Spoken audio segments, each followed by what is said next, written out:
Am I on? There we go. Thank you, everyone, for your patience.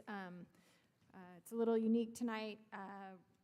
Before we call our main meeting to order, we are calling the Capitals Facilities Corporation Annual Board Meeting to order at 5:46 p.m. With a roll call vote, Aaron Ham, present. Amali Jayasinga. Present. Tiffany Pickle. Present. Alan Peterson. Present. And Richard Lopez is not present. Melissa Miller.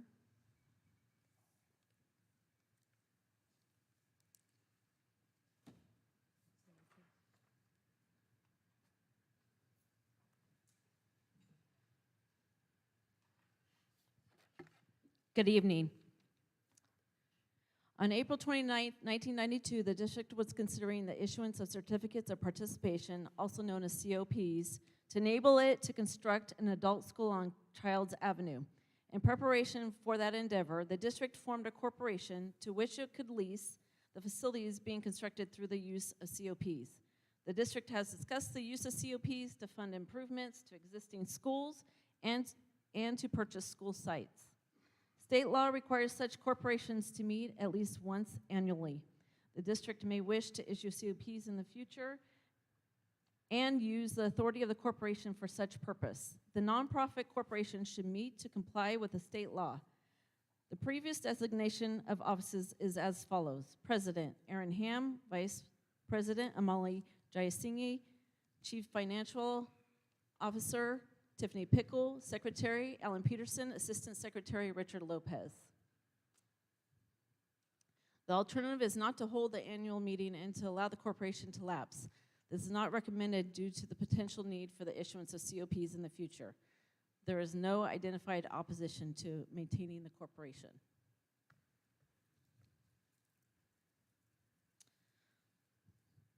If the Secretary would like to recommend that the Board of Directors conduct an annual meeting to designate the corporation's officers.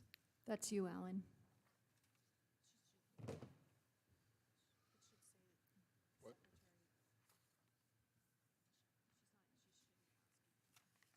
I believe we also need to select officers for the incoming. Yeah, we need to select a new trustee to take Mr. Lopez's place. Do we need a motion for that? Would anyone care to volunteer? The job is Assistant Secretary.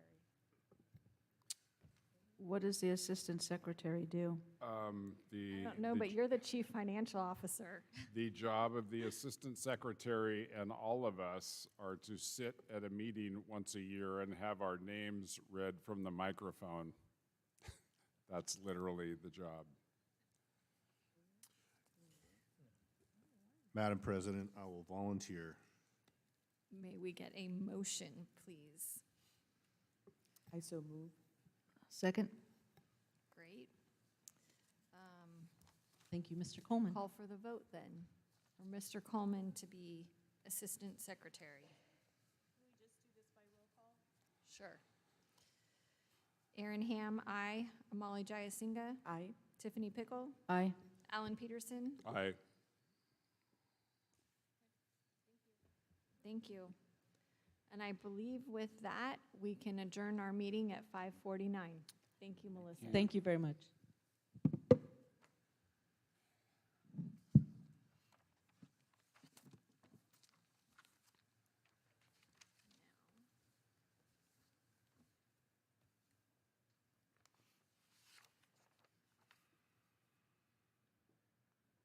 Okay.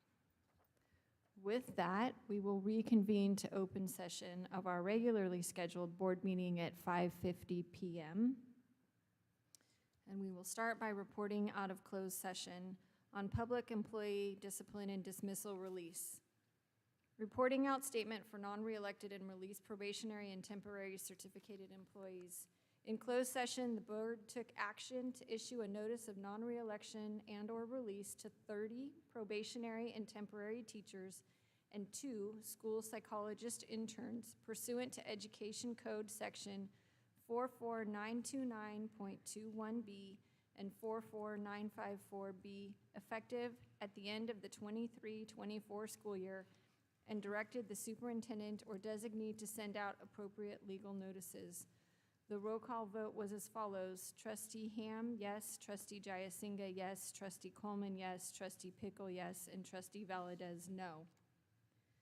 The board also took action in closed session to approve a resignation agreement with a permanent teacher, and the roll call vote was as follows. Trustee Ham, yes. Trustee Jayasinga, yes. Trustee Coleman, yes. Trustee Pickle, yes. And Trustee Valadez, yes.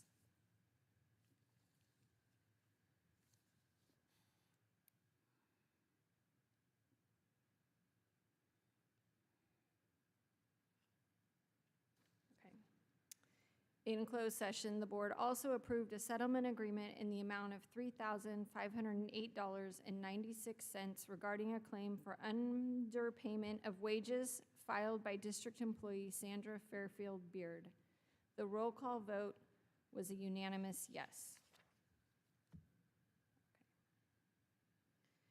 Do I have a motion for action on student discipline cases 29 and 31? A motion to approve discipline cases 29 and 31 as recommended. I second that motion. And a call for the vote?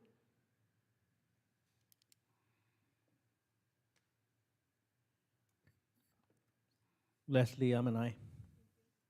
So am I, Ms. Robach.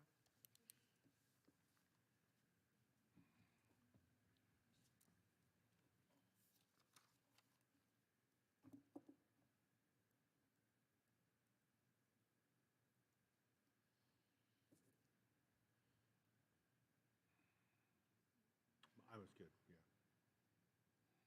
I'm an aye also.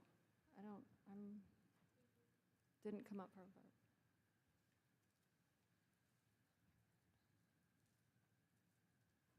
And that passes 5-0. At this time, if everyone would rise for the Pledge of Allegiance.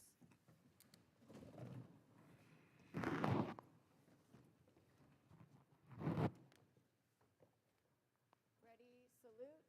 I pledge allegiance to the flag of the United States of America and to the republic for which it stands, one nation under God, indivisible, with liberty and justice for all.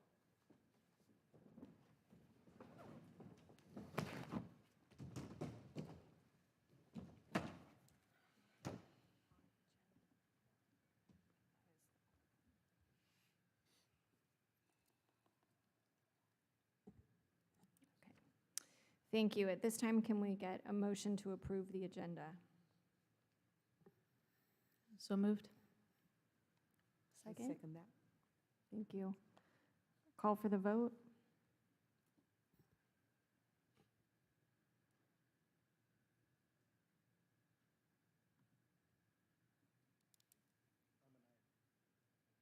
I'm an aye, Leslie.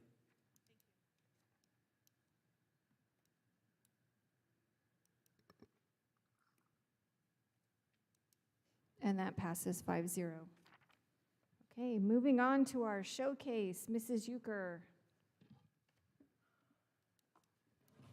Good evening, Board President, board members, and Cabinet.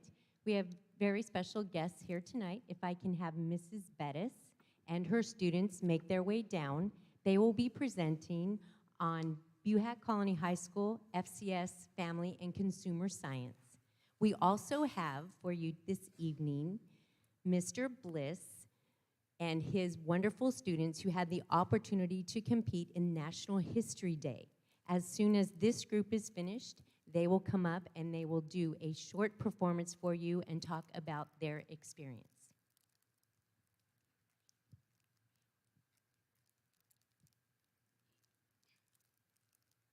Hi, my name is Jasmine Wilson, and this is Alana. Peyton. We're with the Education and Child Development and Family Services Pathway.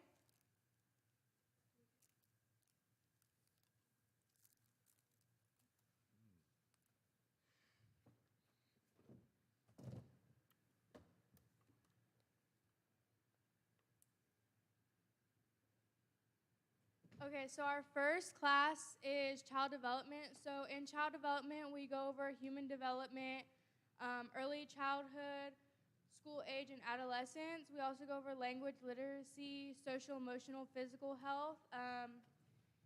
We go over parenting skills, teaching skills, and dual enrollment.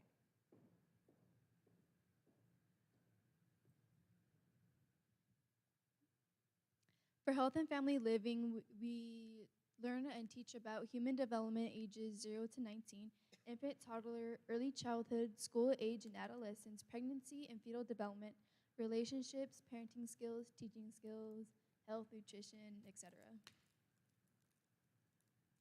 And for our CAPET and careers and education classes, we teach cross-age physical education teaching, human development ages 0 to 14, teaching strategies, teaching techniques, standards, lesson planning, and implementation. And we go to the elementary schools to teach PE to our students 3 times a week, paraprofessionals, school community, and in-classroom activities. So we are also part of Skills USA, and this year we have competed in early childhood education, customer service, community service, promotional bulletin board, job skills demonstration A, and job skills demonstration O, and we have placed in all of those. So we have gold for Emmy, silver for Star, bronze for April, silver for Anissa, 4th place for Nyla. We also have silver for our Team B, which is Jaslyn, Brooklyn, and Kinley. And then we also have our community service, which is Peyton, Alana, and Nicolette.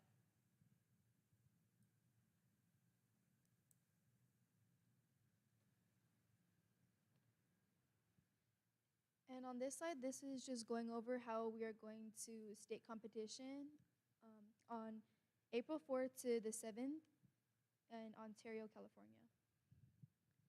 Service learning, an educational approach that combines learning objectives with community service in order to provide a progressive learning experience. Activities on MUHSD Colony campus, lunch activities focused on building a positive school community and student engagement, planned and implemented by the BCHF's Family Consumer Science students. And off campus, we teach PE at McSwain Elementary School 3 times per week, Monday, Tuesday, and Thursdays. Off campus, we volunteer at Juniper Elementary School 1 time per month in our classroom and outdoor activities. So we also do service learning at lunch, and so some of the ones that we have done is International Dot Day, Unity Day, FCS Fall Festival for D10 superheroes, Acts of Kindness activity, FCS Scavenger Hunt, and Random Notes of Kindness. Here is some pictures from our lunch activities. For our service learning at Juniper Elementary Schools, we do go once a month. So during October, we had friendship skills. In September, we did STEM Day. In June, we did 100 days of school. February, we did random acts of kindness. On March, we did Dr. Seuss's birthday, Reading Across America. And in April, we will be doing Earth Day. And then more of them will be Field Day in May 14th. And then here is some pictures from Juniper. So some other FCS service learning activities that we have completed is the food drive. We had a winter blood drive. We just did Kids Day. We have Club Rush and Thunder Fair, and then we did Hygiene for Humanity. So this is our family and consumer science. So we have dual enrollment and developed service learning for or internships. We also have boost industry partners, enhance industry visits and field trips, host an education pathway career industry day at BCHS, and invent the middle school FCS experience. Thank you so much.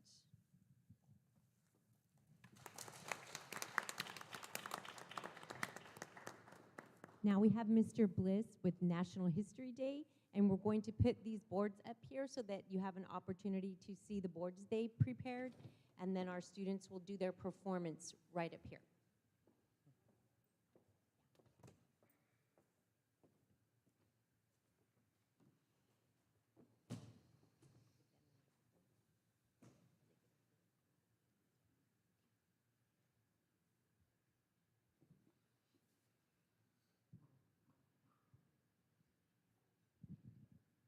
Ladies and gentlemen, thank you very much for having us this evening. And I just wanted to first of all present our History Day students who have done a wonderful job of reaching this far.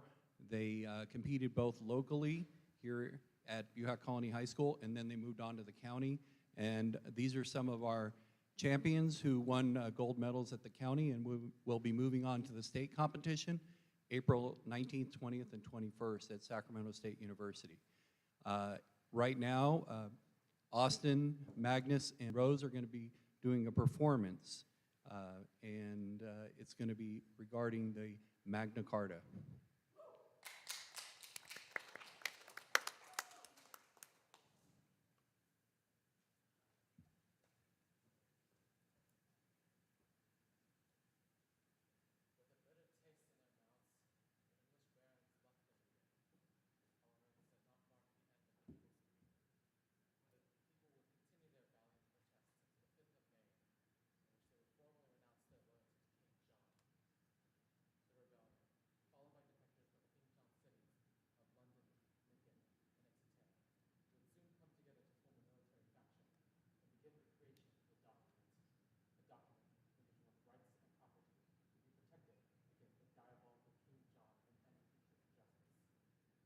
We shall collect the Magna Carta. With this, we'll put a stop to King John's unjust action. At last, the Magna Carta was finished, and the English barons have sought an audience with the illustrious King John. All that was required was a seal of approval, and the people would be saved. Yet they would soon realize how in vain their civil efforts were constituted. For what is the purpose of this? Our illustrious King John, we seek an audience with you to discuss you and your unjust actions. It is undeniable that the people suffer. Silence! This Magna Carta is nothing more than folly. King John, we beg you to reconsider. Your countless actions in distant lands have caused our people so much strife. We cannot tolerate it any longer. Have I been unclear about the consequences of presenting such foolishness? Not only is presenting such tidings to your king, but to your country. Guards, seize these imbeciles. Fearful of their capture, the English barons retreated, for there was no way to convince King John of that. Yet they would soon devise a plan that would convince him to comply with their demands. They chose to make their plan. The oath of rights is met out. King John, What is the meaning of this? we are done with you and your senseless violence. Sign this paper immediately, or all will be held where you want. You think mere threats are enough to get me to sign this? Your people are up in arms. Your lords are against you. Your coffers empty. What more do I have to say? What are your demands? We ask of you to give us basic rights given us by the ancient liberties. We want you to protect our property and to stop taxing us so much. These are demands I cannot accept. I refuse. You will have a choice. I have little or no choice. I present you with my insignia. And that's it.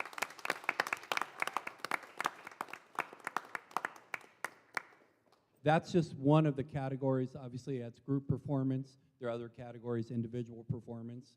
We also have exhibits. There are individual exhibits and group exhibits. These three made it.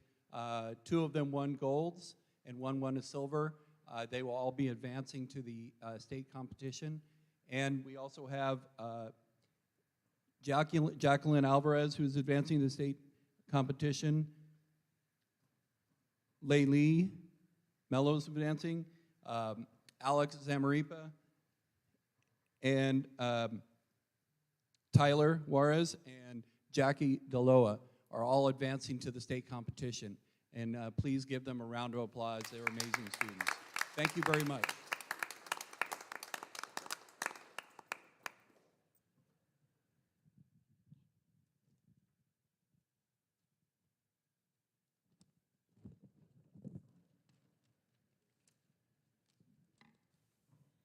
Thank you, students. That's our favorite part of the meeting.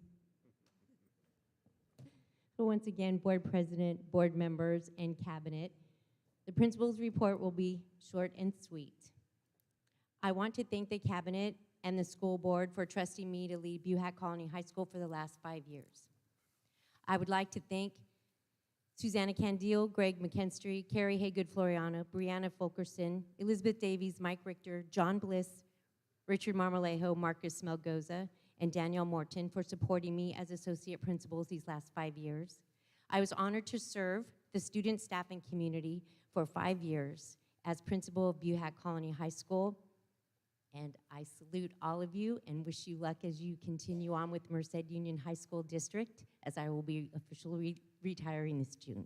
Thank you. Thank you, Mrs. Euchre.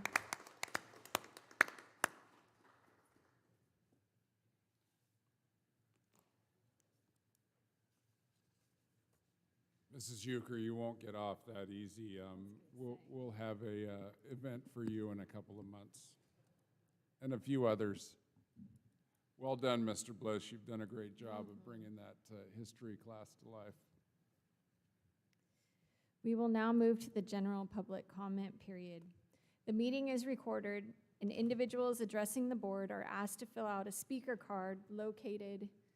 Is it in the back of the room or is it up here, Mrs. Rohrbach? It is in the back of the room. Okay, thank you.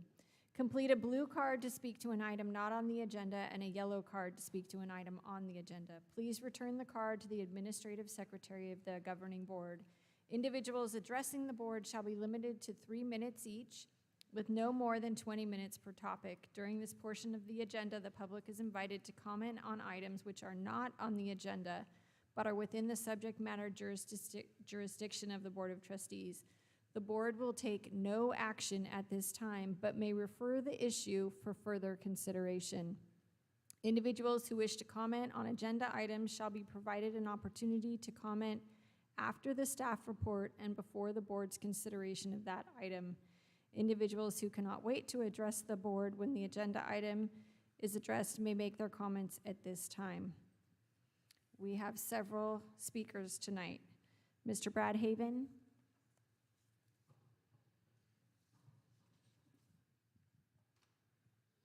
President Ham, Superintendent Peterson, all the board members and administration here. I am Brad Haven in my 8th year as a school bus driver. I am a member of the School Bus Driver Reclass Committee. To reclass, I understand that we need to show a skill that we perform now that is not in our job description. One of the 6 items that we listed on our school bus driver reclass form is the use of computers and digital communication. Unlike the job descriptions of other level J positions, which we are, they do include computer use as a requirement, such as the campus liaisons. Computer skills are not mentioned in the school bus driver job description. Back in 2016, when I started with the district, all communication and information was done on paper. We relied solely on paper or in-person communication to manage routes, trips, schedules, and fleet information. Gradually, starting in 2017-18, digital communication became more required. We were told, check your email. Communication has shifted from paper to digital platforms in transportation. Today, computer technology is a part of our daily routine. We use software like company Gmail, Google Drive, VersaTrans, Trip Tracker every day. Google Docs helps us stay updated on trip schedules and adjustments. Emails are sent from our director, our router, our trainer, and trip coordinators daily. We get daily emails from the district office concerning road closures. Often directions for covering other bus drivers' routes or trips are sent via email or text while the school bus driver is in the field. Computers are also used in our training. Training videos are sent by email from our trainer. Platforms like Zoom have been essential, especially during the pandemic, allowing drivers to complete mandatory continuing education requirements online. Additionally, computers are used for HR and safety training, which is mandatory. Not only has communication moved to digital platforms since the last time the bus driver's job description was made in 2006, but most of us supply our own smartphone or computers to accomplish this communication. I reiterate that not one of these computer technologies or digital communications is currently listed in our job description. As a member of the reclassification committee, I ask that the HR department will consider our application carefully. Thank you for your time, and thank you for your service. Thank you, Mr. Haven. Bill Warden?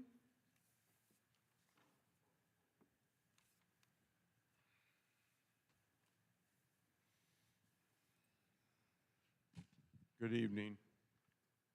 I am here this evening to address the issue of not being compensated in the amount of $192 for substitute assignments in September of 2017. As members of the Board of Trustees of the district, you have authority relating to the finances of the district. Without repeating my reasons, I feel I have adequately explained to 4 of the 5 sitting members of the Board of Trustees and district office personnel, providing pertinent and factual information regarding my request of $192 for substitute services rendered at Atwater High School in September of 2017. Without hesitation, I can unequivocally state that AHS, Atwater High School, and the district got its money's worth when I subbed these 2 days in September of 2017. In comparison, since September of 2023 through March of 2024, out-of-state travel has been requested for different purposes in the amount of $41,000 to be paid out of the district funds. If all these requests were approved by the Board of Trustees, was or will there be any follow-up to determine the worthiness of such expenditures? Therefore, I am requesting remuneration in the amount of $192, and upon receiving this amount, I will immediately donate it to the zero-period vocational arts class taught by Mrs. Lori Myers-Jantz, located at Atwater High School. As an afterthought, doesn't the district endorse and expect all students, staff, community, etc., to be ambassadors for character counts? Maybe the district office has forgotten that fairness is one of the 6 pillars of character. I don't believe that there is any statute of limitation on doing what is right. Do you? In closing, I am requesting a written response regarding this issue from the appropriate personnel at the district office and/or especially from a member of the Board of Trustees. Thank you for your time. Thank you, Mr. Warden. Inez Morrison.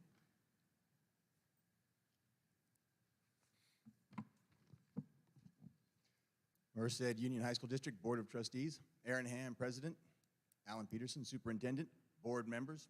I am Inez Morrison, a school bus driver with the district for a year and a half. I would like to address school bus driver retention and our reclassification application. Since June 2023, we have lost 12 of 25 full-time school bus drivers. 5 of these drivers transferred to different positions within the department and are still available to drive a school bus. The other 7 are gone.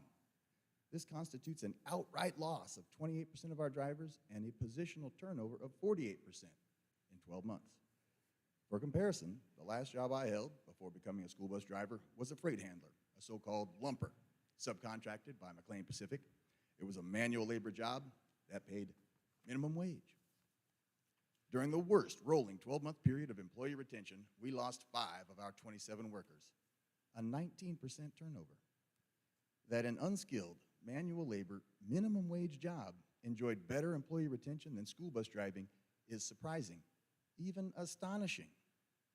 Furthermore, the Transportation Department's 26 Class J employees, of them, only 2 are on Step 12. One of these is retiring in June. Our district is also having to invest more in original training for newly recruited prospective drivers. In 2022-23, our instructor, John Villanueva, had to provide original training for only 1 driver. In 2023-24, he is training or has already passed 6 original applicants. The fact that we are having to fund this training ourselves makes the retention of school bus drivers even more valuable. On an ancillary note, one enduring rationale against paying school bus drivers more is the availability of overtime. However, bolstering one's income by driving field trips is confounded by the split shift.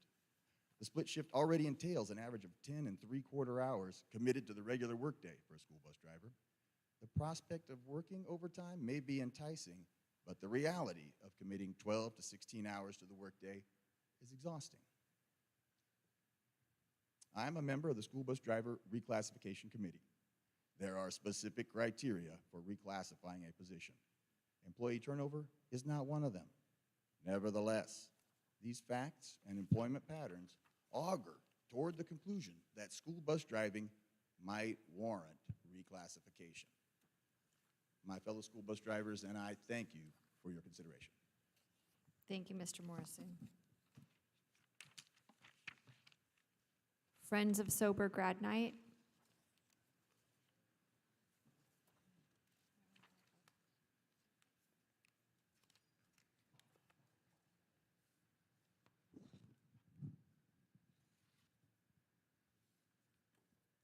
Good evening. My name is Brianna Lee, Vice President of Friends of Sober Grad Night. I'm here to stress the importance of keeping this event alive for our students. This event is a lifeline for our graduating seniors. It's a safe space where they can celebrate their achievements without the dangers of alcohol and drugs. It's supervised, ensuring that they make memories in a secure environment. We used to be a tight-knit team with schools, parents, and CHP officials backing us up for grad night. But lately, we've lost some of that support, especially from the schools. Communication amongst the schools is lacking, so I want to know, how can we gain that support back? What happened? With your help, you're putting our students' safety first. And as a parent myself, I get how important events like this are for our kids' futures. We're not just safeguarding our students. We're promoting responsible decision-making and preventing harmful behaviors. Grad night isn't just a party. It's a cherished tradition that unites our community, but it's at risk due to lack of the support. We urge you to recognize its importance and provide the resources needed to continue it. I'm part of this team because of what it represents. Let's stand together in preserving this tradition and ensuring the well-being and success of our students. Thank you for your time and consideration. Thank you, Ms. Lee. Jeremy Jenkins. Good evening. So I'm the president of the board of Sober Grad. We came here tonight. We didn't want it to get to where we had to come here to your board meeting. Really don't need to see much about it. Sober Grad, if you guys don't know what Sober Grad is, we celebrate your seniors and graduating class for their achievements throughout the year. We had the privilege to work with Mr. Coleman. Oh, he's a Merced High. Sorry. We don't do it for fun. We don't do it because we want to have a party. We do it because that's where our heart is. We have teachers on our board. We have parents on our board. We have community members, city council. We have the support of our mayor. But we don't have your support. Throughout the years, your support dwindled down. And there was stuff at the district office that the board doesn't even know about. We've asked for different accommodations. We got pushed out of school from school with Mr. Calderon's direction. We also got, last year they gave us East Campus as our last resort. And so we followed up again this year, and she just told us, oh, the principal said, it's not going to work out for us. Where does your words come in to want to see these kids strive? And I mean, there's so much stuff going on right now in the world where there's drugs, alcohol, shootings so we're trying to keep a safe environment for them. And I don't see your guys' partnership no more. It's sad because that's, we want to just make this happen. The biggest thing for us was communication, at least helping us. I went to Mr. Coleman last year. I said, well, can you at least help us Mr. Calderon, sorry, and said, can you at least help us get the word out to the parents? You guys said one parent score out for us. Sorry, we're not going to do that. So there's no communication, there's no partnership, there's no thrive to see this happen no more, and it's really sad, and I don't know where to go from here. But we hope that you guys are able to do something as the board to support us, and we're doing all the work, we do all the legwork, we get all the money. You know, we don't ask you guys for nothing for just a facility. This year we found a good facility that's supporting us. We just ask for communication to help us get it out to the parents and the students. Thank you. So I have a question for you. What's your name first? Jeremy? Jeremy? Jenkins, yeah. Oh. What is it that you're looking for? So Supergrad every year you guys have for the past 26 years provided a facility for us, and were able to help us communicate about the night to the flyer to the parents and students, and that's their knowledge what it's about. And then tickets. We were able to sell tickets on campus. It was no problem. And now it's become, we're an outside entity, but we should be a partnership. So we've been pushed out of not being able to sell tickets at the schools. I just don't know where it's going, so. So you're sober grad for where? So we do all six, so we do sober grad, but we do for Golden Valley, Merced High, LCAP, UHAC, Atwater High, and East Campus. It's all in one night. So you're looking for communication and the ability to sell sober grad tickets? Yeah, all we asked was to send a couple of parent squares out to notify these parents, let the students know what's going on, so they're aware that there's a night they can go to be safe, and then just the communication. And where is it going to be held? This year it's going to be held at Joystick downtown on Main Street. Okay, thank you. I just had those questions. Thank you. Thank you. Rhea Baines.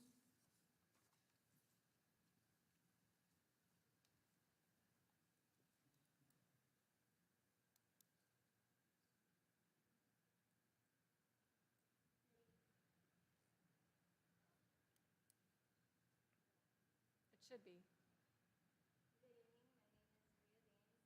No. Sorry, Rhea, it's not on. You might need to push the button. Thank you. Good evening. My name is Rhea Baines. I'm a senior at Livingston High School. I believe that the board members' most important obligations is to cooperate with the community to develop students' achievement in public schools. That is why I've come to you this evening. I'm here to address my concerns that I am having with my school and a teacher. I've been going back and forth with the teacher since November regarding my grade and assignments that I have turned in, which she had never graded. She is giving me an unfair grade out of retaliation, and she is holding my grade on purpose. I understand that a teacher owns the grade, but a teacher cannot give an unfair grade or give a grade out of retaliation. I have evidence and witnesses to support this. I went to the teacher every day since November, and I got nothing. I went to the school admin with this complaint, and still I have gotten nothing. And then I went to the district office as well, and I haven't gotten anything. I'm here to get my fair grade, and I hope you guys can help me with that. Thank you. At this time, we'll move on to the reports and discussion portion of the meeting. And Mr. Calderon and Brenda Hermosillo will make a transportation report.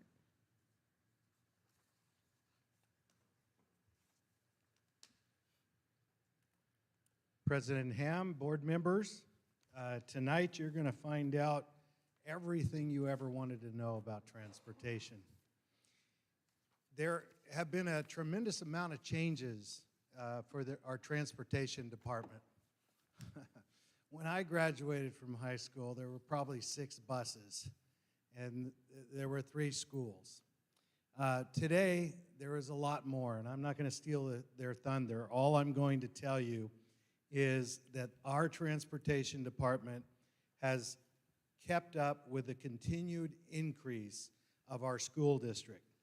Our transportation department has kept up with the field trips and clubs and athletics that have grown tremendously over the last 5 to 10 years, because we recognize that giving kids more opportunities to participate will help them in the total aspect of school. We've kept up with the expansion of CTE.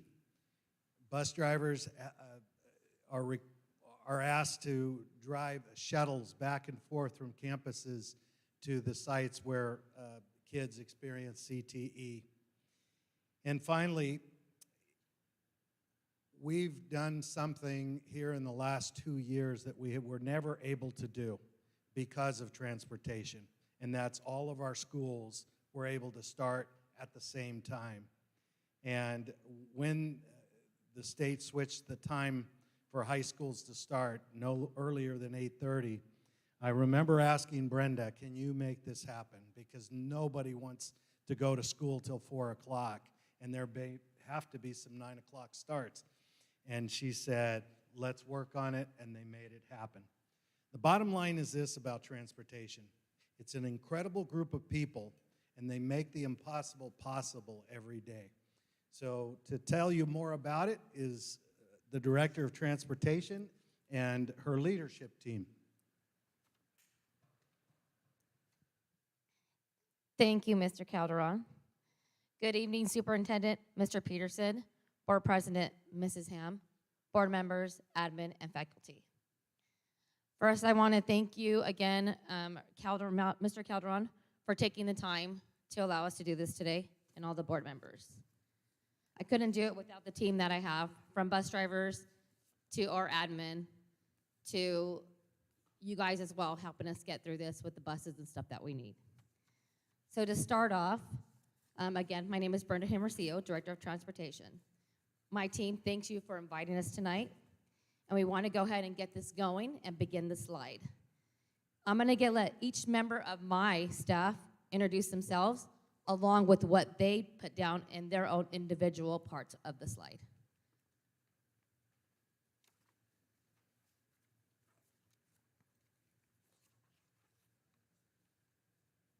So we're going to start this off with Tara Mondo. So I'm going to go ahead and bring her up.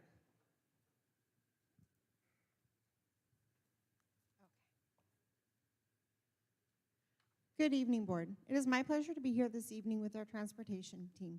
Being part of this is a constant motion of teamwork in our department, and we are constantly adapting to change due to many variables in our daily routine. In this department, I provide admin services such as a budget analyst, allocating funds, requisitions, and purchase orders for 60 vendors, payroll and absence data entry, as well as customer service, answer the phone lines, dispatch, reception, and assist with checking out the white fleet vehicles, gas, credit cards if needed.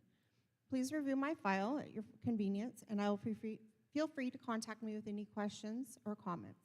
Thank you for your time, and thank you, MUHSD Colony, for hosting this evening.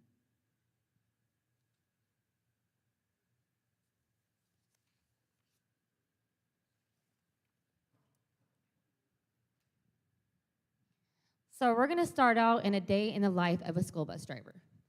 Limits on a school bus driver's day. So a school bus driver cannot drive more than 10 hours a day, cannot be on duty more than 16 hours a day. So we have a big impact on everybody throughout the day. I'm going to go ahead over to the next slide. A week in the life of a school bus driver. Limits on a school bus driver's work week. School bus drivers cannot be on duty more than 80 hours in an 8-day period. Weekly duties include daily pre-trips, wash rack, extracurricular activities, daily post-trips and pre-trips, daily bus inspections, trips, and driver hours of paperwork. So now I'm going to go ahead and hand this over to our next team member here.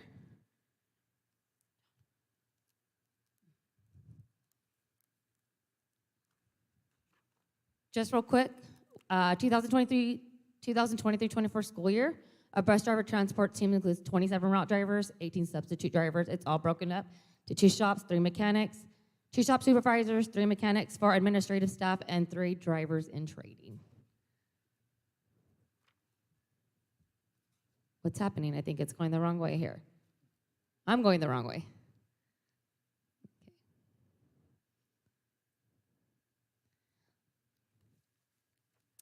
So 2023-24, if you look at our statistics we have here, daily school bus routes, 1,807 students transported to and from 9 school sites. A total of 648,014 route rides per year. Total school bus rides to date, 763,614.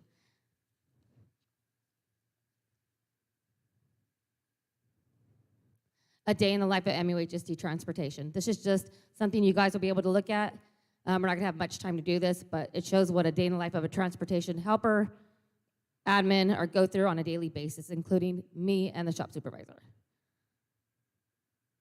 So I'm gonna go ahead and hand this over to John Villanueva, our school bus instructor router.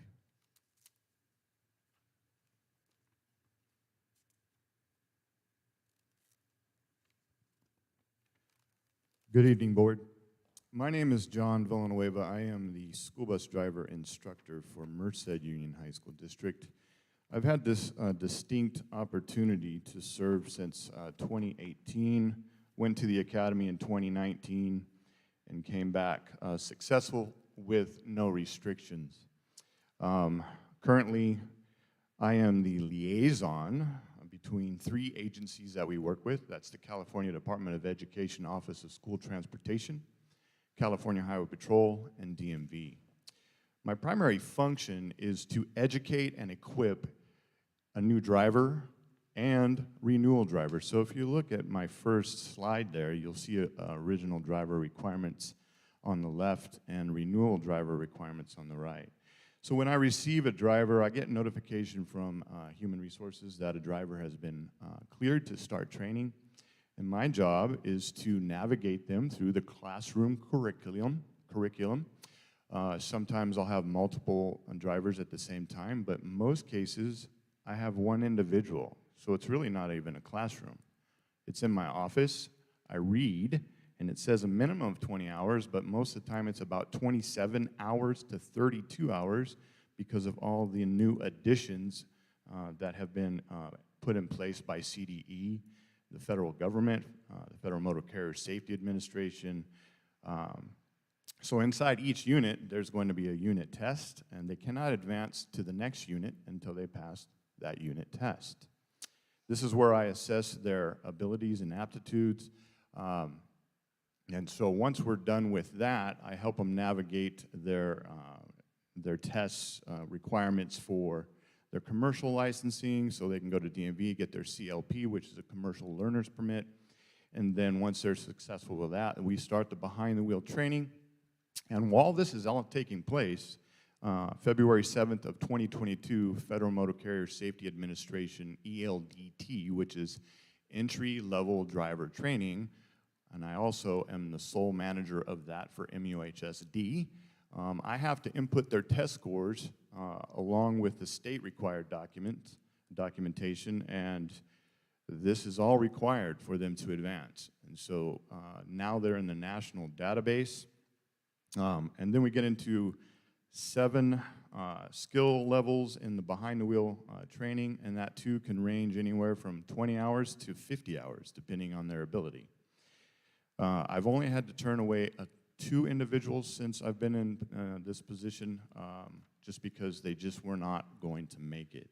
It's not too often. I'm usually able to articulate the information and help navigate them to be successful. So that's my primary function, is to educate them, equip them so they're successful with all their testing and their career. I coordinate all the appointments for physicals, tests at CHP, whether it's their examinations at CHP, their drive tests. I work closely with our school bus officer coordinator, Williams, who would like to speak here but is not authorized to do so, but he did tell me that you guys can contact him with any information, any questions that you may have. Now, once they are equipped with their California Special Driver Certificate, which is known as a DL-45, that certificate is generally valid for 5 training periods of certificate validity. During each training period, they're required by law to receive a minimum of 10 hours of instruction for training. And those 3 brackets could be classroom, behind the wheel, or in service. I too, like a teacher, create lesson plans. I try to keep it engaging, and because vehicle code and Title 13 and Ed code sometimes can be dry. So, and just ask them and they'll tell you, but I try to keep it fun and creative. I manage their records throughout their certificate validity, making sure that we are in compliance so the wheels keep rolling and the buses can continue to deliver our students to schools and all their field trips. So I work with a great group of people currently, and it's not about me. It is not about me, but currently we are at about a 95% success rate first time pass. And that is because I've learned about people and how they learn. And so I've established a relationship with each one of the drivers when we go through the renewal period. The renewal period is in their 5th training period, and we revisit all those foundational skills that they were taught as an original, and they repeat the process of testing.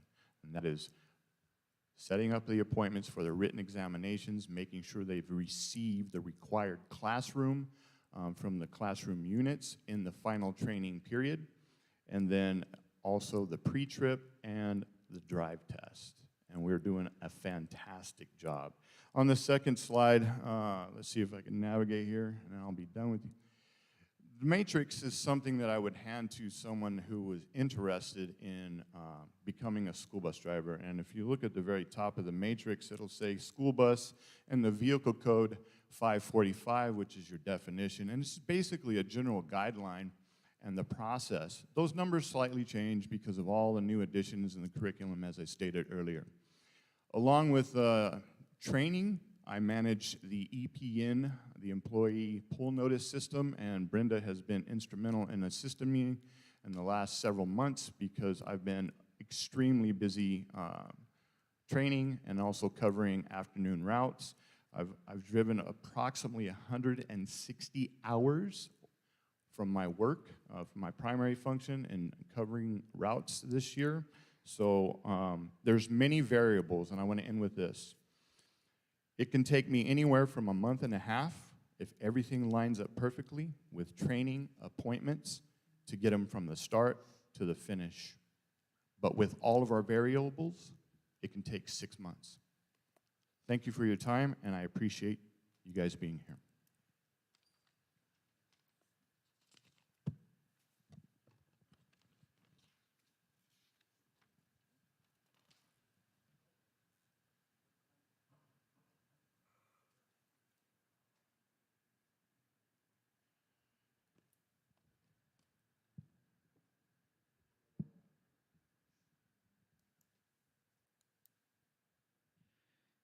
Good evening, board members. My name is Diego Magoza, and I am the router, shop helper, and bus driver. Along with my shop helper duties and route that I drive on a daily basis, I also schedule 30 routes and 31 shuttle services. Adjust daily changes in drivers and routes due to trips or absences. I communicate with students, parents, and school sites, giving notice of routes running late due to mechanical issues in the mornings, and also any changes of bus stops, times, locations, and changes through Parent Square email and phone calls.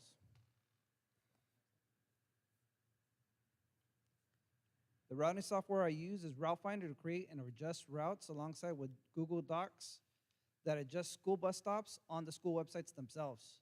I use Airy software to confirm student information such as home, address, and contact information. I use Provision when I need to view videos of bus incidents or involving students or traffic accidents. Thank you for your time, and now I'd like to call up Frank to continue our presentation.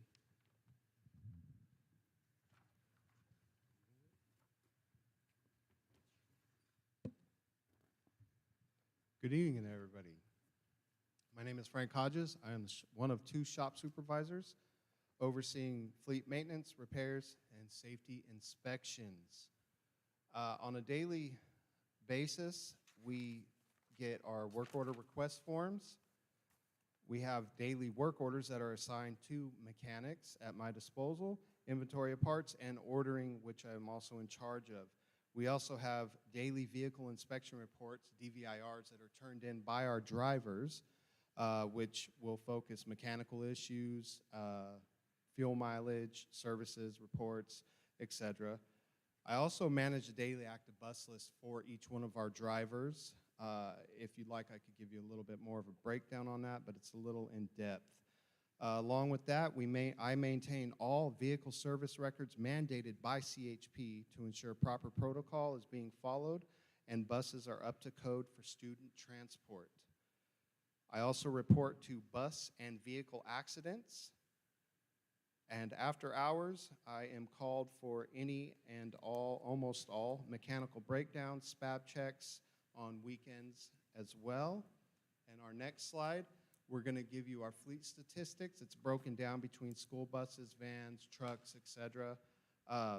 This, if you tally it up, it totals at the time of 287, but since we've done this report, we developed a new spreadsheet that calculated it properly, and we are at, this shows 287 pieces of equipment, but we are actually at 305 total for our district.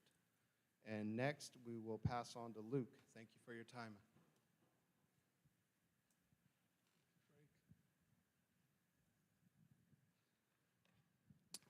Thank you for inviting us tonight.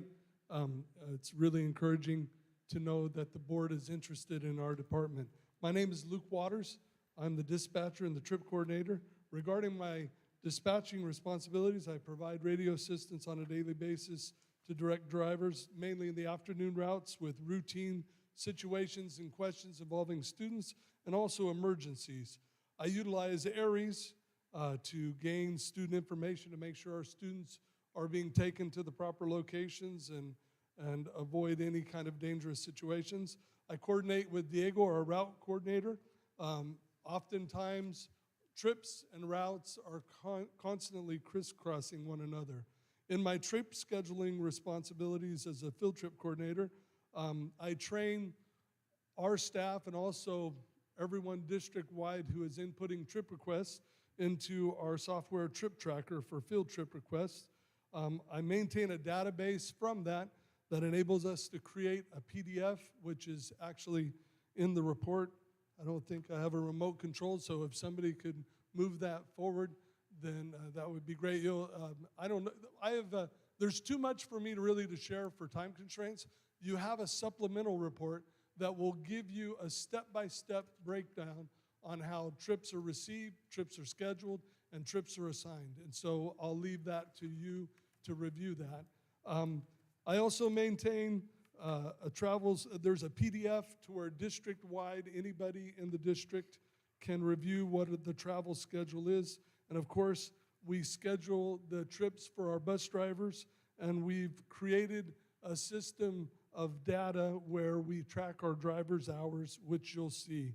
And my responsibilities as the trip tracker administrator, it's a help desk. Everyone calls me to find out how to use the program. Anytime we have new accounts for new groups or new designations with our budget strings, then we create the accounts and the budget strings. We associate them to the sites and to those requesters that utilize those funds.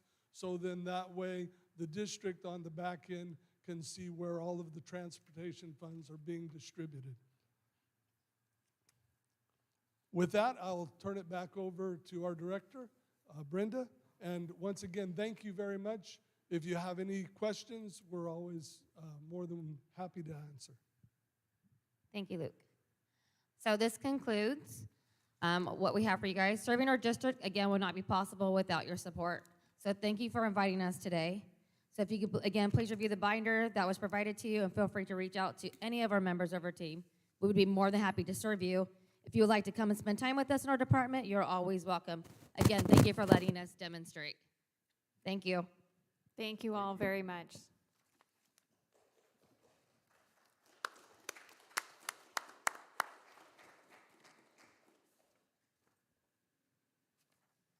Any questions? I did have a question for Brenda.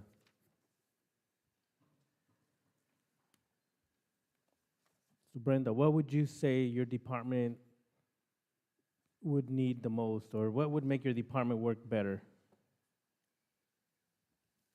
I always think the best thing for anybody's department is communication. So I feel like that's always something that we can better in our department and better understand of each other, is just to communicate what our thoughts are, what we're thinking, what we think could be better, and to share it with each other, share it with admin, share it with me. It's nice for someone to have a voice in our department and be able to voice what they're feeling. So the big thing would be communication. Thank you. You're welcome. Okay, at this time, we will get the superintendent's goal update on special education from Christy Johnson and Kim Berman. Good evening. I'm joined tonight by Kim Berman, Program Administrator, and she has been instrumental in leading our work towards our special education superintendent goal.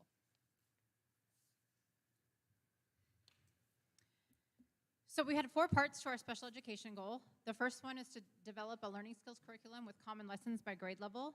The rationale behind that is we don't currently have a district-wide consistency in learning skills classes. The class is designed to provide specialized academic instruction to students with IEPs, and depending on the site or the case manager, the class looks different and we aren't teaching the same skills. So we formed a committee this year with representatives from each school site. The first meeting was in February, and at that meeting, the rationale was discussed, and then the committee finalized the broad overarching lesson topics that should be addressed in the class. Some of these are requirements for all students on an IEP, and some are skills that are needed to help students succeed in school and life after high school. Topics include pre-employment, transition to life after high school, Google accessibility, self-advocacy and disability awareness, executive functioning skills, SEL and behavior, and independent learning. The committee will meet again this month to start identifying specific lessons under each topic, and they will also identify the grade level where each lesson will be taught.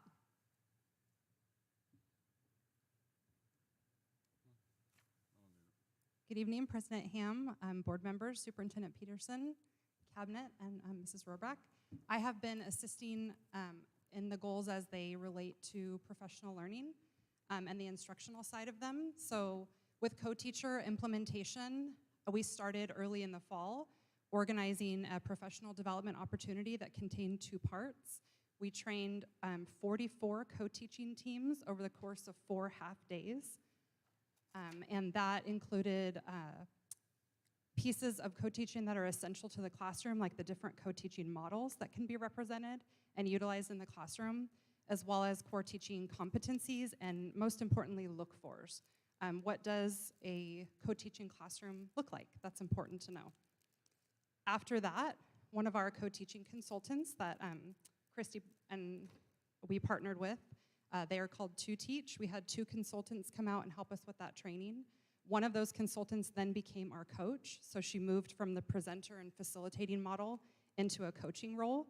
At this point of the school year, Dr. Layla Ricci has visited every school site at least once, and most of the school sites have had 2 visits at this point. That coaching model included classroom observations of our co-teaching teams, and then she would debrief in person with those teams as well. And in addition to that, she would also follow up with written and emailed feedback. So that way the co-teaching teams could review it together and hopefully be setting goals and implementing those goals for improvement along the way as well. So that coaching model started in November, so it picked up very shortly after the professional development piece ended, and it will conclude in April. Merced High is going to be our last visit of the school year. In addition to that, with the SDC lesson planning goal, the professional development opportunity just recently took place. That was a training for all of our teachers in the special education department who currently have SDC courses. In addition to department chairs, we wanted to make sure that the departments were equipped with the skills they needed, even in the rotation and fluctuation of staffing as teachers change from year to year with teaching different classes. Our site instructional coaches and one of our induction mentors facilitated that training. To prepare for it, they sought out feedback from the teachers directly because they have the experience in the classroom with their population of students.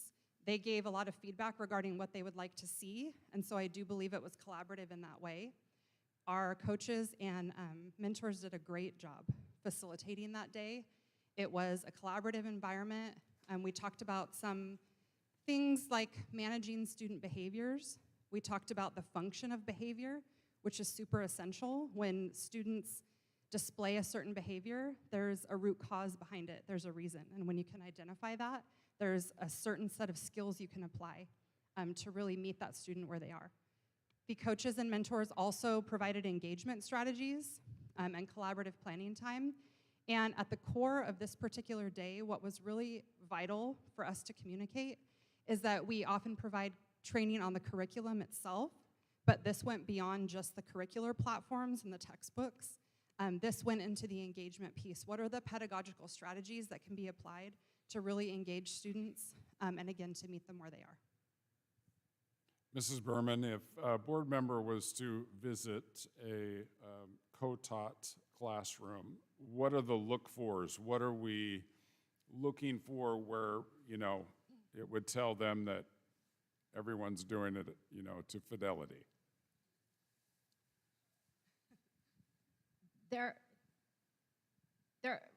The consultants taught us about 6 different strategies for co-teaching, and so what we're looking for is one of those strategies. So you might have one is teaching and one is assisting with the teacher, so that person might be going around the room and helping with the lesson. Another one is station teaching, so the teacher might be with one group of, the gen ed teacher might be with one group of students, and the special ed teacher might be with a different group of students. Those are just 2 examples that I can provide right now. Can I just interject? I actually had the privilege to observe at Golden Valley last school year, and I couldn't tell who the gen ed teacher and the special ed teacher were. That's the way It was we want to see amazing it. to watch, yeah. The 4th part of our goal is to develop a common understanding and language surrounding case management. And special education teachers are responsible for monitoring the progress of all 28 students on their caseload in addition to teaching. Brianna Pivorato, former special education teacher extraordinaire and current induction mentor, led this PD with the teams, and this was very powerful because Brianna has been in this job more recently than I have, so she also has a lot of street credit.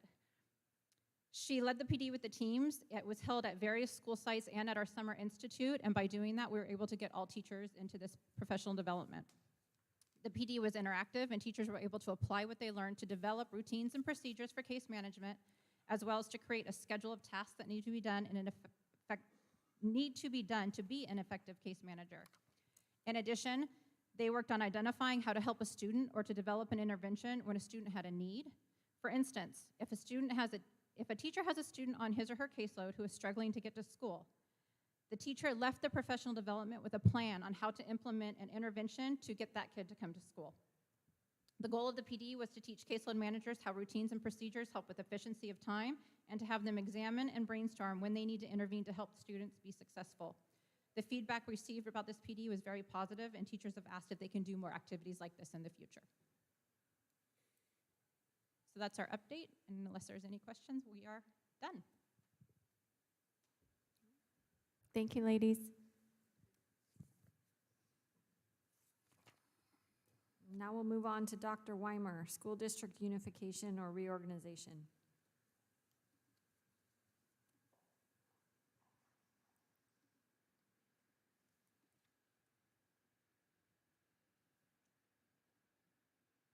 Good evening. So at the MUHSD board meeting, the topic of district reorganization was brought up by members of the community.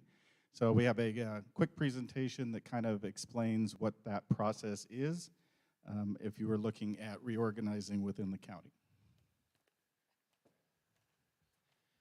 So there is a county committee, and it is made up of members who are selected by the school boards. So those members are selected by the various school boards within the county. Various methods of initiating a petition include voter petition, which means having enough voters sign it, and there's 2 different ways you could do that. There's a 10% voter sign-up petition and a 25% of the voters petition. You can also have approval of all impacted boards approve a plan or an initiative, or other government agency resolutions. There's a very complex system on how that works. The diagrams and charts on the processes is about 16 pages long of charts, but that's the quick version of how you would get a process started if that was of interest. The authority of the committee then is to determine if all the criteria are met, and if all of the criteria are met, then they have to decide, is there a compelling reason that you would approve the reorganization petition? Ed Code 35753 has the actual things that you have to meet, the conditions that you have to meet, and they're listed there for you. The two that I'm going to point out that cause the most discussion when any of these types of things have happened in other counties. The second one, organized on the basis of substantial community identity. And when we look at all of the feeder schools, you're going to see how a lot of those districts match different communities within our county and within our area. And so you have to take that into account when you're doing a organizational structure and how you're going to reorganize. The second one is the equitable division of property and facilities. That's probably the most difficult one when it comes to any type of reorganization, because your plan has to deal with everything from who gets the buses, who gets the district office staff, are you going to get rid of all of your union contracts and just start over, which boards are going away, which superintendents are going away, are you starting all that from scratch, or are you going to try to absorb them and combine them? All of those things fall into that equitable division. How do you divide up the amount of money sitting in a facilities fund? All of those types of things have to be in there and have to be met to be able to move forward with that petition. The last slide then gives you a little bit of indication of what our district looks like. And so you can see the different schools across the chart, and then you can see the various feeder schools that go into each of those different ones. And you can basically see that we have a large number of elementary schools, many of them founded before the high school district was, before a lot of students even went to high school way back when. And so they're around different communities within this area of the county. And then the district, the school district, the high school district came in when a lot of those districts were not large enough to be able to basically have their own high school. And so you do see that there is a whole lot of overlap between various districts. So the idea that you could possibly take one community and maybe do a reorganization within that sole community is really not possible. You cannot disenfranchise anyone when you do a reorganization. So in other words, you couldn't just take Merced City and 3 of the high schools in Merced and unify them, because then Weaver doesn't have a place to go to high school. And if you said, well, Weaver can go to the Merced City High School, well, they don't get to vote for those board members. So, or are you going to let them vote for their board members even though those board members oversee the high school and the elementary school? It gets very complicated when you have to line those things up so that nobody gets disenfranchised on that. And it's a very complex one when you look at our district and how there are not really 1 or 2 feeder schools into each of the cities. There's a wide variety of them. So that's just an overview. If we were interested in more than that, you probably would have to get a lawyer involved, because some of those diagrams and charts on how that moves through the process gets very long and complicated. But that gives you a general overview. And again, the summary basically is there is a committee in the county that would oversee these. It is appointed by members of the school boards. They do appoint the members for that committee. You have to meet all of those criteria, the 2 most notable ones being you do have to recognize local communities, and then how do you split everything up? And then this is the group that you would be talking about that would have to be involved. So I'll just comment for a second, if I may. This conversation has kind of been going on in the background a little bit in Merced lately, and which is why it's on the agenda tonight. It is a conversation that about every 5 to 10 years happens in Livingston. That seems to be the community where it comes up the most. The last reorganization I remember in this area was probably 30 years ago in Turlock. Turlock had a co-administration where one superintendent operated the K-8 elementary district, and that same superintendent and cabinet operated the high school district. Well, they combined those 2 districts, right, which makes total sense. There are districts in the north part of the state that combined due to finances mainly. So it would be like a Merced River and a Belico Cressy combining, because they each pay a superintendent and a principal, and you're cutting down on your administrative costs.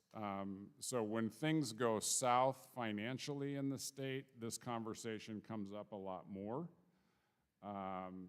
Certainly when people are unhappy, sometimes it comes up also.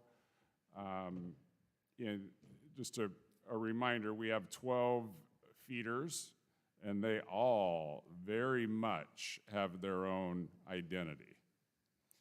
And sometimes those of us that live in Livingston, Atwater, and Merced forget about the other 9 that feed to us. And a unification conversation, frankly, in our area would probably be more about of us not existing. Right? Livingston, K-12, Atwater, K-12, Merced, K-12. And then where would the other nine feeders go? I have no answer to that question. It's probably why it won't ever happen. But that's kind of my take on it.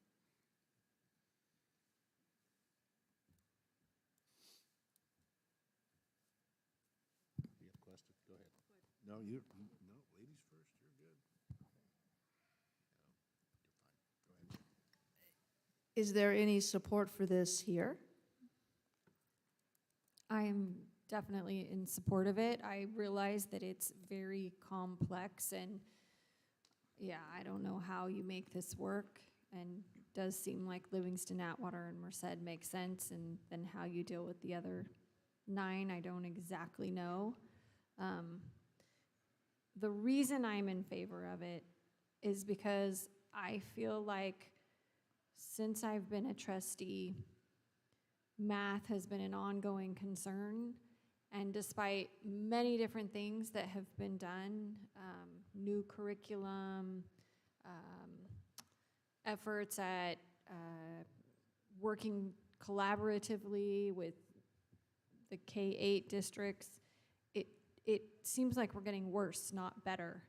And it feels like there's just always this ability to point blame at either the high school district or the elementary district, and we're not solving the problem. And now reading seems to be worse. And so as a high school district are having kids come in who have either not graduated from 8th grade or did graduate from 8th grade, but they're at a 3rd grade reading or math level, 5th grade reading or math level. I mean, the fact that we have Read 180, Math 180, it's great for those students who need the help. But I don't think students should be coming into the high school district more prepared, and we have no control over that right now. Can I make one comment? Yeah, Sorry. go ahead. Sorry.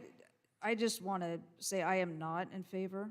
I do agree that our kids are coming in below where we would want them to, but I don't think unification solves that problem. I think each district needs to address their individual needs. We need to just do a better job with instruction, period, and we need to know how to address all the varied needs of our students. There's a lot to consider when looking at a child and a student. I just want to state that I'm not in favor of it.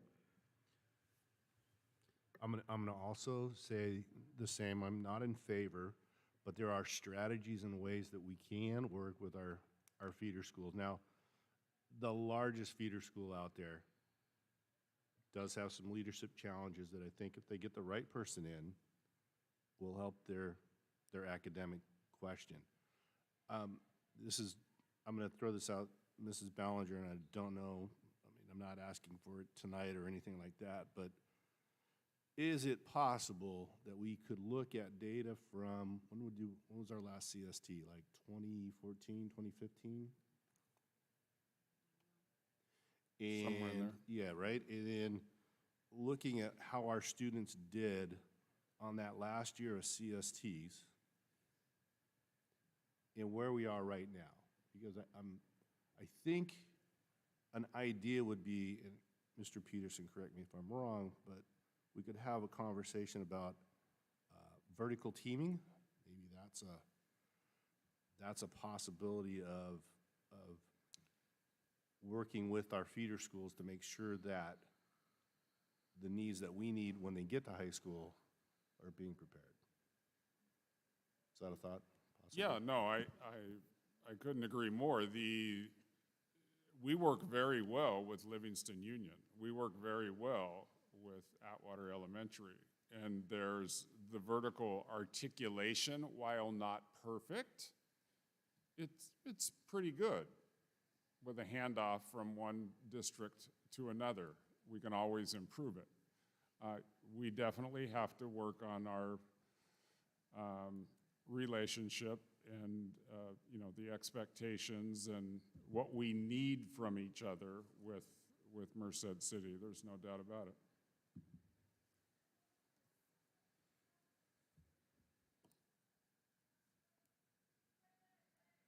Go ahead. Well, I am in favor of whatever's best for the students.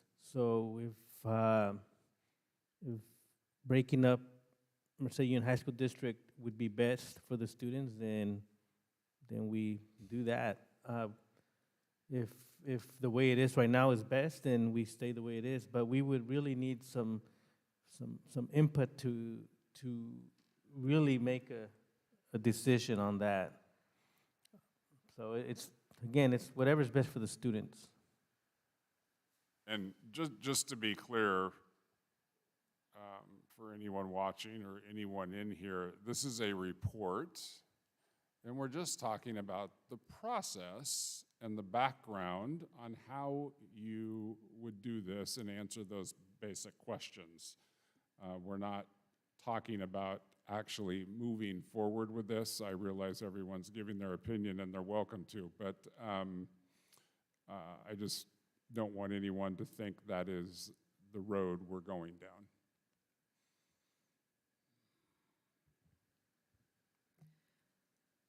I think in order to kind of pick the low-hanging fruit at the moment is to find a way to figure out a solution to some of our existing issues. And I think that would be to partner with our largest feeder school district to work through some of the problems that we're encountering with the incoming students that, when students come in already behind in math and reading, it's just a challenge that's hard to navigate. So I think we should probably take that approach where understood that they're dealing with some of their own challenges, but work through those. I do think in the long term, one unified school district would be in the best interest of all our students. But given what an uphill battle that would be, given all the different feeder districts, I do think, and this is a long-term plan, this is not something that will happen in the next few years. I think the immediate challenge is to make sure that the students we inherit are prepared and have the tools that they need for the next 4 years. Because once we get them, we only have 4 years to get them back on track. And if there's a way that we could partner with our feeder school districts and work on that, I think that will be a bigger win in the short term. Mr. Weimer, I'm going to ask you one more quick question, clarification. Is this an all or nothing, like every school district would have to agree to this? Or is it like the majority? It would go back to which of the methods was selected to do that. If you were going on a voting method, you would have to have voters from the districts do that. If you were going for the second one, then all of the impacted boards would have to be involved in that. And then if you want the other government agency resolution, then it would basically be a different entity that's not education-related, recommending it to the county board, who would then be looking at that proposal and making decisions. But again, that county board is made up of representatives that the different Board of Education send from throughout the county to that board. I think the question is, for example, if Merced City wanted to have their own, Livingston did not, Atwater did, could we do that? Could just Merced District or Merced City District be their own now and we're no longer part of Merced, and so on? If I look back at the screen here, you would have to make sure everybody on that board was accounted for somewhere. So if you were going to do Merced City was going to be its own, you have an issue with Franklin Beechwood that all goes to BUHAC, which is not a Merced City school, so how would you handle that group? If you were going to say they had to go to BUHAC, then Atwater would have to be willing to adopt them and take them in. What's going to happen with Weaver? So if Merced City wanted to just do that, you can't leave Weaver without a high school. So, and again, that means they have to be able to vote for the board members of their school district, not just send their kids somewhere. El Nido, Snelling, again, you would have to have a home for them. So you can't just do one and leave the others out. Any plan that was going to be submitted would have to make sure everybody on that screen had homes. Okay, I mean, I would think that if Merced did their own, then the schools that come into our high schools in Merced, they would go to those, right? So let's say people living closer to El Capitan, like LeGrand or something, they would go there. Or actually, LeGrand's their own high school, but Snelling. But again, that you wouldn't be able to have them remain as a independent elementary school because then they would have their own school board as an elementary school. They have to be able to vote for the members of the high school where they're going to go to. And so if the high school board oversees Merced City and Merced High School, that's one board and one board member, and Weaver's not part of that election. And so you have a real hard time with that. Yeah. I understand now. So they would actually have to be absorbed into Correct. Merced City as well. Yes. Just a reminder that it took 100 years to get to this point, and all the various issues that you just discussed, and it would probably take about that long to unwind it. I think we can use AI to figure it out. Good point. Well, I would say I have great respect for Tiffany and Kurt who work in the schools and understand this probably better than the three of us here. But I also think Julio said it best, is whatever's best for students is the right thing to do. And I think Amali made a great suggestion to try and do, the most immediate thing that we can do to have an impact on students. Is it possible to get a report that shows, I don't want to base everything on test scores, but is there something that can show us the reading level that kids are coming in, the math level that kids are coming in by each of these feeders? Absolutely. I think that would be very helpful for us to see. And then, I initiatives volunteer Ms. from there. Ballinger for that. Okay. Anyone have anything else to add? Thank you for the presentation, Dr. Weimer. Thank you, Dr. Weimer. Okay, at this time, it's the Employee Association comment period. Do we have anyone here to make a comment? We do not. Then we will move on to the consent agenda. Is there a motion to approve? I will make that motion to approve the consent agenda. And a second? Second. Any discussion, questions? Call for the vote. And Mrs. Jayasinga, would you mind reading the donations? Thank you. I'd be glad to, thank you. Is that before the vote or after the vote?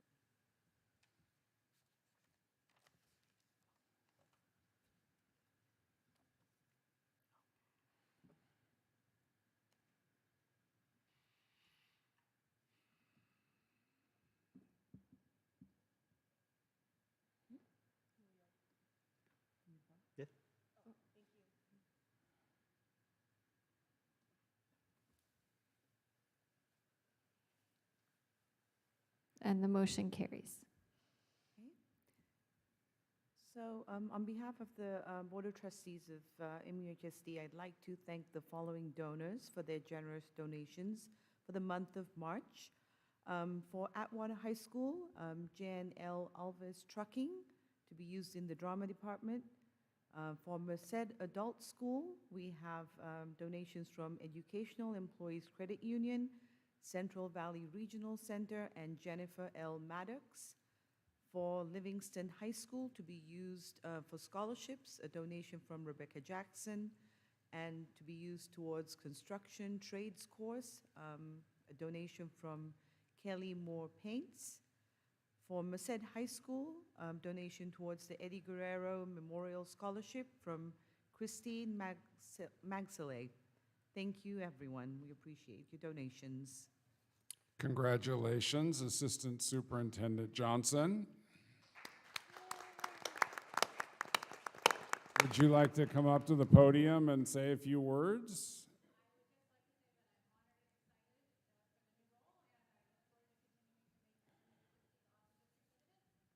Thank you, and you have earned this. You have everyone's respect up here, and we appreciate all your effort over the years. All right, now we move on to the action agenda. Dr. Weimer. And Ms. Ham, I know you said that the student presentations was your favorite part of the night, but I know seeing the same budget presentation for the 4th time is a close second. So we do have the second interim, which again is the 4th time you have seen this particular presentation. And so I will go through very quickly, and if you have questions, then I'll be able to take those. But we do have the average daily attendance, again, which has been going up since COVID, so that's a good sign. We do have our LCFF components, which have not changed very much. We are at $172 million for LCFF funds. This is based on an 8.22% COLA, which we got for this year, and which was also what was negotiated for salary increases for the different bargaining units. ADA, again, Team 316, you can see our lottery. And let's get to the important part. We have our expenditures for a second interim that shows the different step and column, but the part that everybody wants to see is this one. So we do have our projections here, and this is the one I probably want to make the most notes of. For all of the years that I have been doing it, we use the state-adopted and recommended assumptions when we do our budgets and our interims. This, again, I think I said this at our last meeting, but this is probably the most wrong we know those assumptions are, and so when we look at our out years, they're not realistic.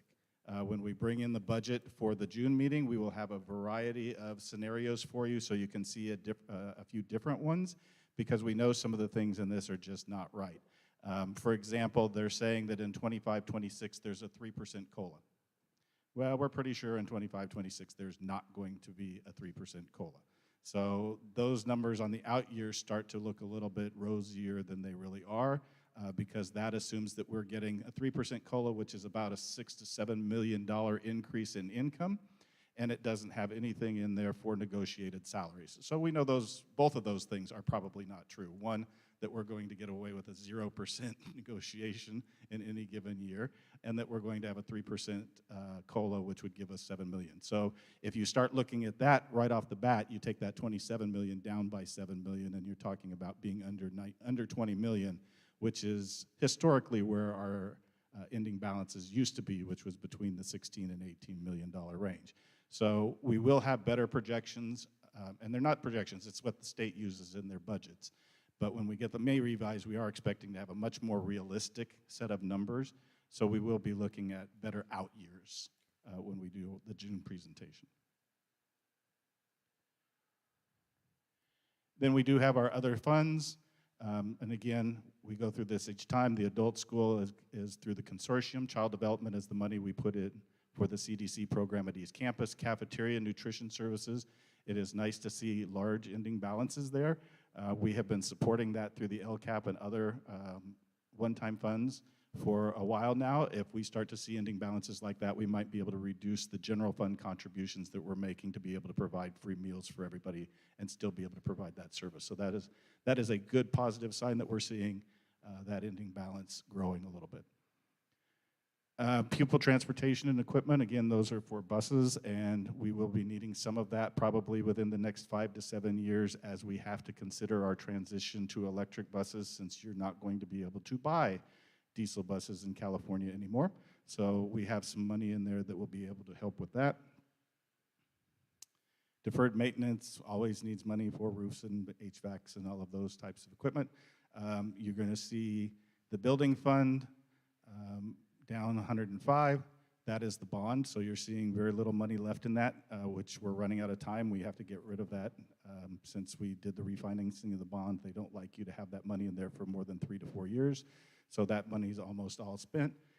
Capital facilities is developer fees. That's where we're going to be doing portables from, and then we might be doing some expansions to restrooms with increased numbers of students on our campuses. And then the school facility fund is just some interest money that's in that particular one. The reserve for capital facilities, that's the pools and the stadiums. And so we do have that money available to move forward with that, and hopefully you will be seeing some proposals coming forward and bids coming forward on the stadiums in, Mr. Calderon? April board meeting, next board meeting.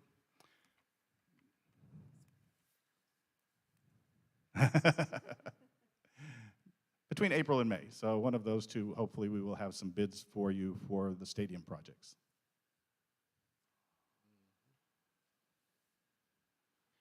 Special reserve other than capital outlay, that is the money that we have set aside for reserve for economic uncertainties. And then we have our post-employment benefits, which is where we pay for our employee benefits who have retired and where the PARs will be coming from. And there's enough money in there to cover one more PARS if we need to 2 or 3 years from now when we start seeing how this PARS has affected the budget and if we still need to have 1, 2, or 3 years from now. Last one, of course, is bond interest money that we don't get to touch and just has to be on our books. With that, we do have a positive certification. We can pay our bills. Mr. Weimer, what are your concerns as you look 3 years out? Those stadium bids is probably the closest one. Once we get those stadium bids in, we will know where we're sitting at on our funds. So hopefully they're going to come in line with expectations. Other than that, we are looking at making sure we have balanced budgets starting pretty much next year, and then that we will be able to keep that going forward.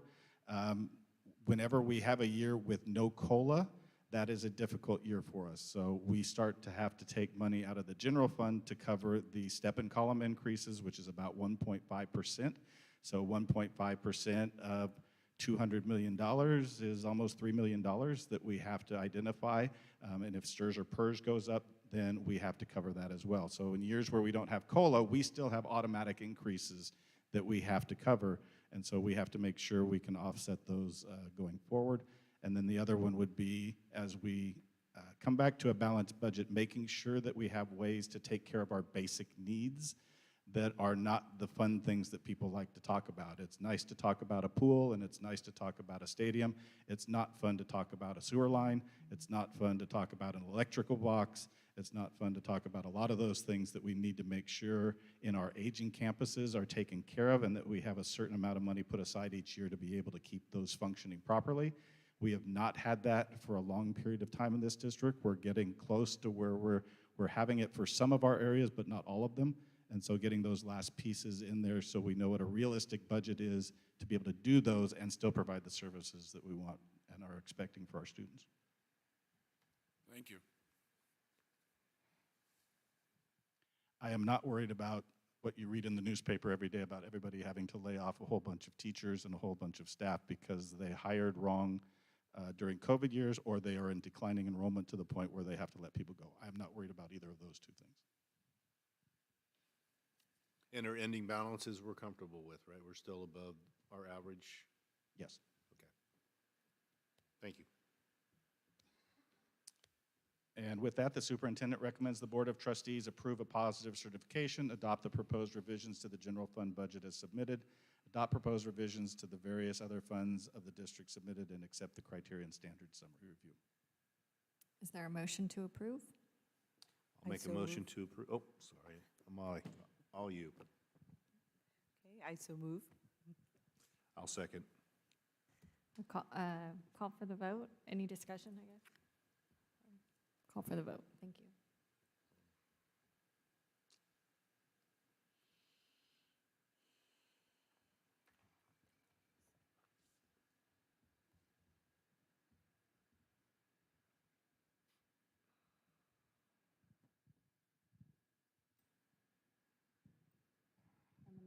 The motion carries. Oh, Dr. Weimer, you have all the action I get to items, take so us you out of the just stay evening, there. yes. Okay. Each school district's governing board shall review at a public meeting the annual performance audit report for the prior year. Audit expenditure exceptions identified in the audit, the recommendations of finding or any management letter used by the auditor, and any descriptions of corrections or plan to correct any exceptions or management letter issues. Merced Union High School District's annual performance audit report ending June 30th, 2023 was completed by the firm Eddie Bailey, and it takes this many pages to say we have no audit findings.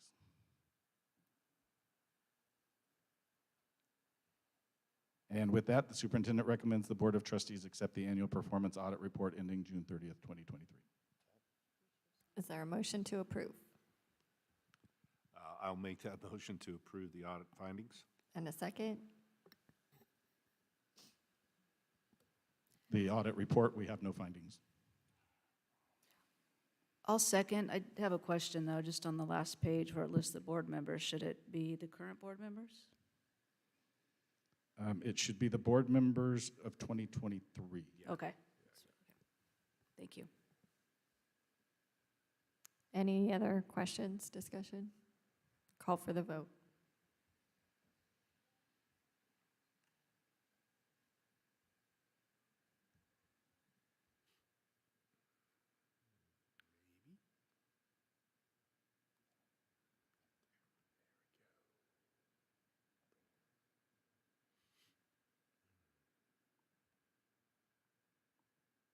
And the motion carries.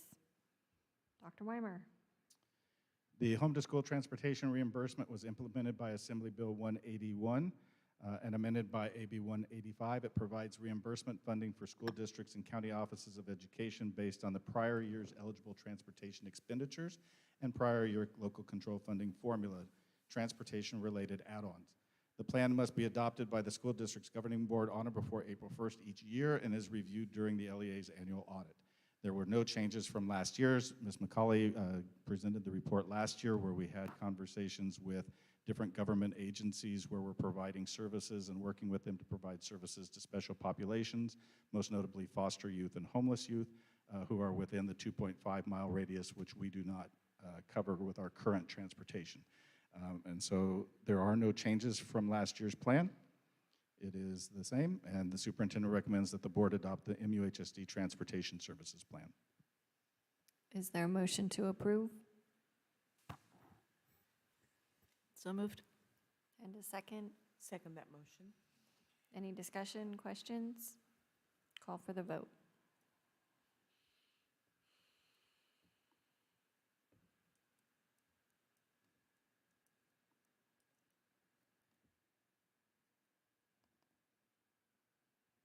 And that passes unanimously.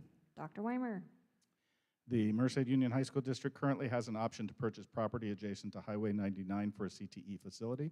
The current property owner intends to construct an electronic billboard on part of the property that is not part of our option agreement and has approached the district with a proposal to be part of that project. The superintendent recommends the board approve the electronic billboard agreement and delegate the authority to the superintendent to revise, finalize, and execute this agreement.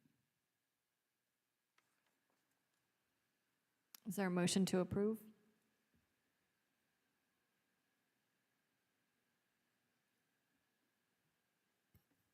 I'll make a motion to approve. And a second? Second. Any discussion? Call for the vote.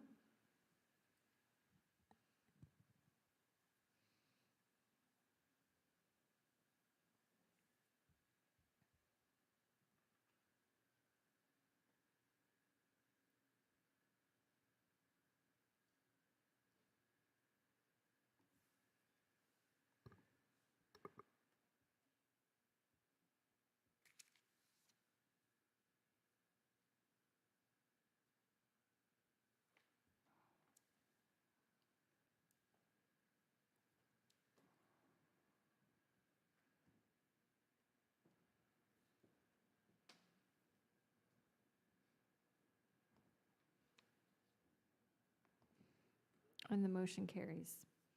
This time we'll move on to the superintendent's report. Wow, that was fast. Thank you, President Ham. Last week I had a great visit at Yosemite Lake. It was a collaboration between Atwater High School, MUHSD Colony, and Merced High Schools. It included drama, fashion design, and photography. The theme was Lady in the Lake.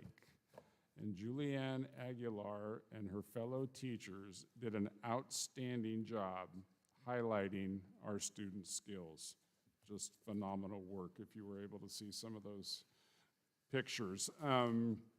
Congratulations to Ms. Cope and the El Cap Gauchos as they were selected as a model school. Only one of 16 schools nationwide were picked for that honor, and of course their focus was the decrease in suspensions and expulsions. So they will be presenting in Florida in June a number of times to all sorts of district office personnel, superintendents included from around the nation. So very, very proud of them. Yesterday was Annual Kids Day. I'm sure you saw students out and about in the morning collecting donations, running 2 lanes over, being incredibly careful, I'm sure, for Valley Children's Hospital, a great cause. And very thankful that all of our schools participate in supporting that effort. March 19th, we will have our MUHSD Educational Partners Forum for parents on Zoom. We encourage parents to participate and share their feedback. And finally, I just want to thank all cabinet members and district employees. This is an incredibly stressful time of the year for everyone on our side of the house and planning for next year. So just thank you for all of your efforts. Thank you, Mrs. Ham. All right, thank you. So at this time, we will move on to board comment. Shall we start with you, Mrs. Pickle? Thank you, Mrs. Ham. Just enjoyed a few fundraisers recently, a band and ag fundraisers. That's always nice to get out. Listen to the kids play, see some of the items that they've made. I do have a couple questions regarding Sober Grad.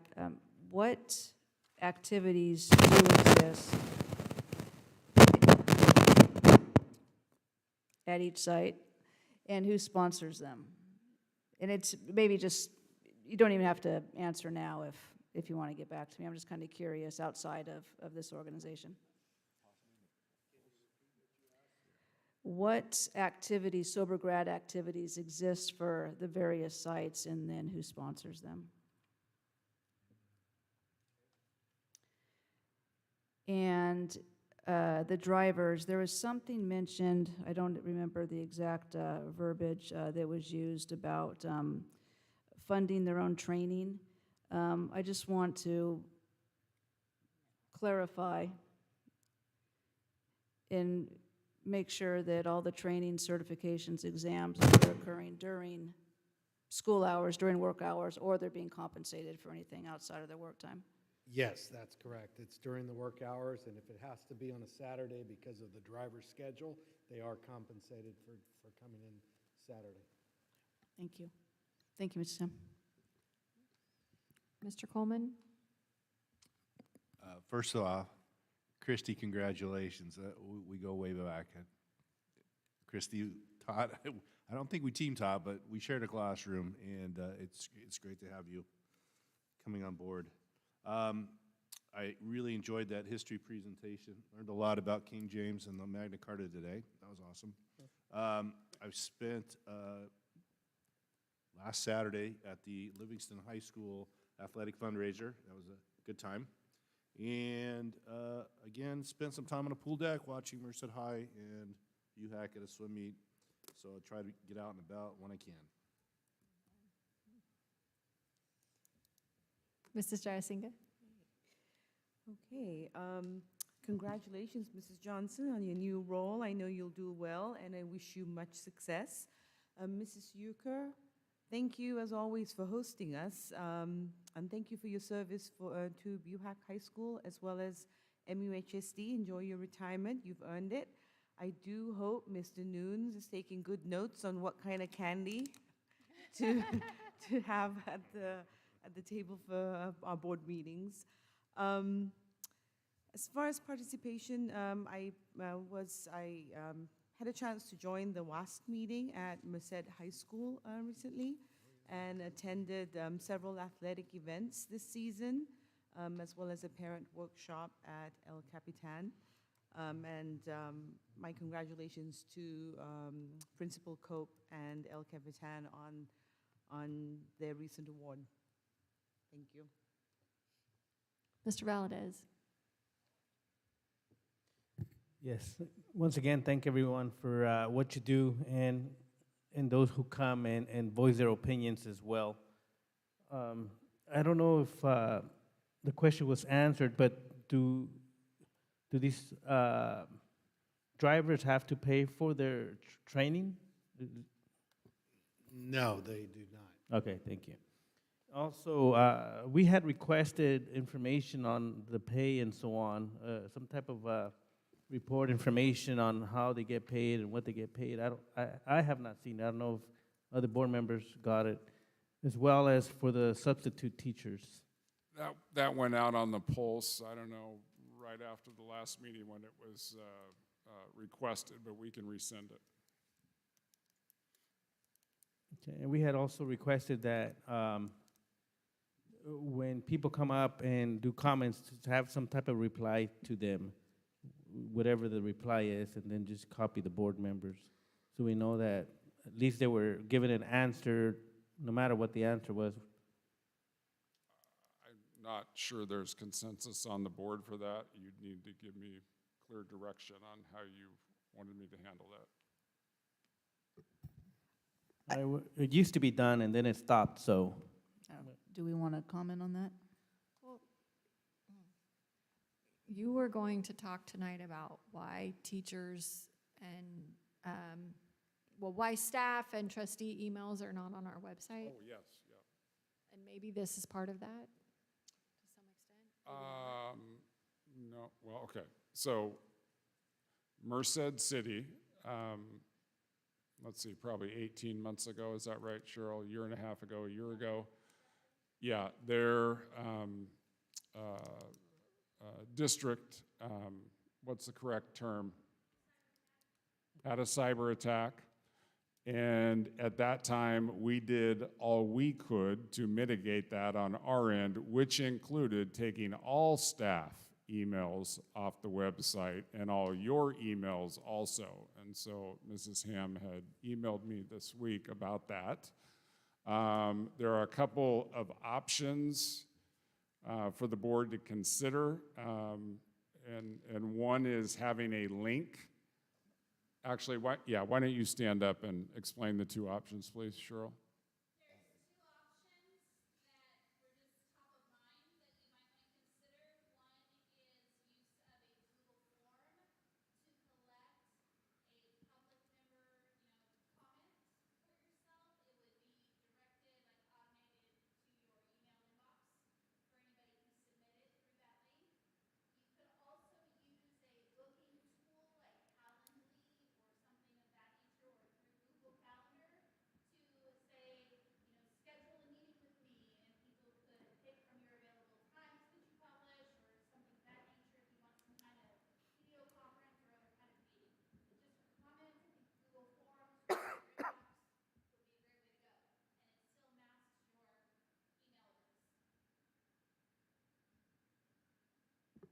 I mean, I understand the risk and the phishing and all that, but not having the email does make it very difficult for people to contact us, and it makes it very difficult for us to contact anyone else at the sites when, I know what the naming convention is roughly, if they, if it follows that, but it does make it extremely difficult for even feeder districts to contact people. And then you have to rely on someone, to answer a phone. So I would like to have some contact information. If the Google form is the only way, that we're gonna do that, then I will create a form, I'll send it to you. Cheryl, if you could put it on the webpage then, but I do think we need to be contactable. Okay, let's do this.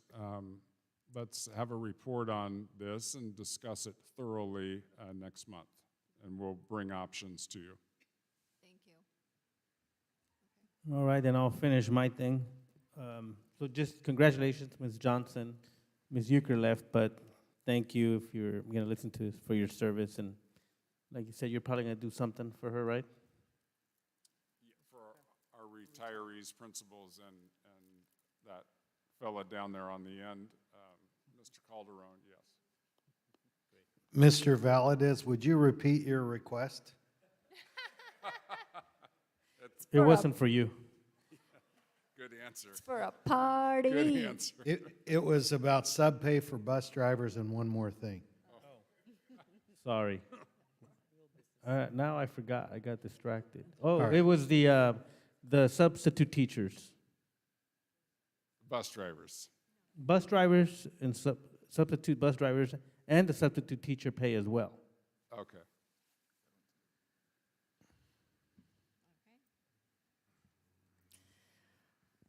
Good meeting tonight, lots of good presentations. It's great to see students and staff engaged, and really appreciated the presentation by the transportation department as well.